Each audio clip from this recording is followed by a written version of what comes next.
Hello friends, F1 racing చూసినప్పుడు మీకు అర్థం కాని విషయాలు ఉన్నాయా? ఈ రోజు మీకు 5 సీక్రెట్ రూల్స్ చెప్తాను. మొదటిది DRS. ఇది ఒక మ్యాజిక్ బటన్. డ్రైవర్ ముందు కారు దగ్గర ఉంటే వెనక రెక్క తెరుచుకుంటుంది. వేగం పెరుగుతుంది. కానీ ఎప్పుడైనా వాడలేరు, ప్రత్యేక జోన్లలో మాత్రమే. రెండోది టైర్ల నియమం. ప్రతి రేసులో 2 రకాల టైర్లు వాడాలి. లేకపోతే పెనాల్టీ. ఎర్రటివి వేగంగా ఉంటాయి, తెల్లవి ఎక్కువసేపు నిలుస్తాయి.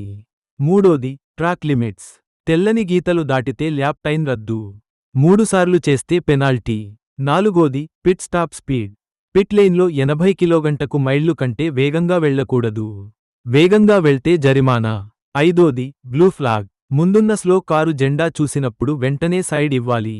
లేకపోతే బిగ్ పెనాల్టీ. ఇప్పుడు మీరు F1 ఎక్స్పర్ట్స్. లైక్ చేయండి, షేర్ చేయండి. గళ్ల పతాకం చిన్న చిన్న మెరుపులు.